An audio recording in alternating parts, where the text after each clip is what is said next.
Primeira vez a gente tem um feriado no dia 20 de novembro para que se discuta a questão da consciência negra no país. E aí eu trago números revelados em uma pesquisa do Datafolha, selecionados pelo Osmando, que mostra como o brasileiro encara a questão do racismo, vê a questão do racismo nesse momento. É o nosso gancho para entrar nesse tema, nesse dia tão importante. Põe na tela aí, portanto, os números da pesquisa Datafolha sobre o racismo no Brasil. Alessio. Tem aumentado 45%, ficou igual 35% e tem diminuído 20%. Essa é a percepção do brasileiro sobre o racismo nos últimos anos no país. 45% avalia, tem aumentado os casos de racismo no país. Tem outra cartela que mostra também sobre a percepção do brasileiro sobre o racismo. Todos são racistas, 5%. A maior parte é racista, 59%. A menor parte é racista, 30%. Ninguém é racista, 4%. E não soube, 2%. Tá, então, Osmando, quase 60% dos brasileiros afirma somos racistas. Se você considerar todos são racistas e a maior parte é racista, dá 64%. Isso. 64% que somos racistas. O que se falava anteriormente acerca desse esforço que o brasileiro, de um modo geral, faz para não reconhecer os fatos, para esconder, para ignorar, dessa amnésia estúpida que domina a sociedade brasileira, na sua maioria, tem uma raiz fundada exatamente no fato de que o Brasil foi a maior escravidão do mundo, o país que teve a mais pesada e mais longa história de escravidão da sua história.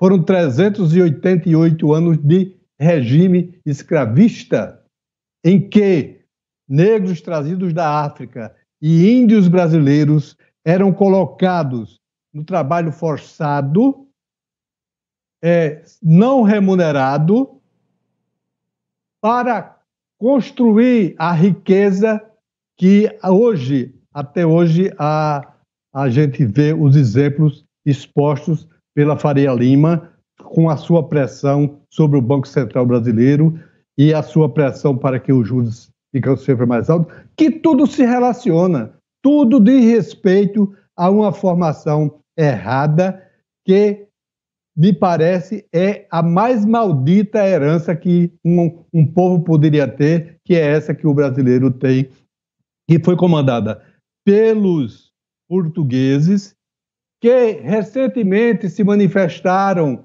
o governo português se manifestou favorável à iniciativa de se começar a indenizar o Brasil pelo que fizeram no passado, mas o pior é que nós temos uma sociedade que ignora o fato de que milhares e milhares morreram debaixo do açoite, açoitado pelos patrões nos campos das fazendas para explorar o ouro e outras pedras preciosas, para plantar cana e cortar a cana, para plantar café e colher café, para fazer as construções civis que foram sustentadas pela mão de obra escrava o tempo todo, e mesmo 136 anos depois da abolição da escravatura no Brasil, o Brasil permanece injusto, cruel com a população negra. A gente vê a cada hora alguma notícia que é sempre contra a população negra. Por isso, essa homenagem, essa lembrança a Zumbi dos Palmares e a Dandara, sua mulher, com a qual teve 3 filhos, e que foi uma guerreira, que foi à luta com homens armados contra os portugueses em defesa do Brasil, precisa ser reconhecida, e graças ao presidente Lula, hoje é dia nacional, é um dia de feriado para se ter um mínimo de reflexão sobre isso. Alessio, Osmando traz aí essa reflexão com esses dados, esses números, e de fato o Brasil, o último país a abolir a escravidão, permanece com um débito, permanece com essa chaga do racismo na sua estrutura. E a gente vê aí que os números ainda mostram uma realidade que a gente presencia no dia a dia.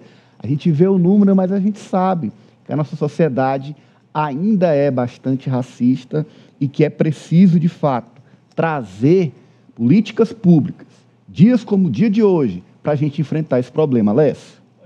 Você falando sobre essa questão dos números, né, sobre políticas públicas, só me vem na cabeça a questão das cotas, né, que estão cada vez mais presentes, felizmente, não só na educação, mas em várias áreas também. Só que quando eu falo mais diretamente para a educação, todos os anos praticamente se questiona a participação de cotas em exames, por exemplo, como o próprio Enem, como concursos públicos. E aí, quando a gente tem um resultado como esse, de quase 60% da população se assumindo, se autodeclarando racista, é o mesmo que dizer, olha, a gente é obrigado, é uma dívida histórica que a gente tem que pagar, é algo que a nossa história trouxe aí como algo muito, muito negativo, que até hoje perdura, porque se hoje há uma desigualdade social, e quando a gente vai olhar mais para periferias, para o público negro, é muito por conta dessa história, é muito por conta desse nosso passado construído, que não ficou no passado, infelizmente, está no presente, infelizmente também vai por um bom tempo ainda no futuro, eu espero que muito pouco, para que a gente consiga vencer ou virar essa página, superar toda essa história. É muito triste que o Brasil trouxe, como você bem destacou, foi o último, na verdade, a apagar, ou pelo menos maquiar, porque o racismo ele ainda existe, há uma espécie ainda de trabalho escravo atualmente, quando a gente vai olhar também para esses dados, é mais a população negra, subtrabalho também é mais essa população, então eu acho que essa data de hoje é importante, primeiro, para lembrar toda essa história. Eu acho que é a mesma coisa quando a gente falava da ditadura, né? É importante lembrar para que não se repita, ou para trazer para a atualidade algo que é um debate muito, muito necessário. E essa data também é muito necessária para que esses debates de políticas públicas voltem a serem levantados.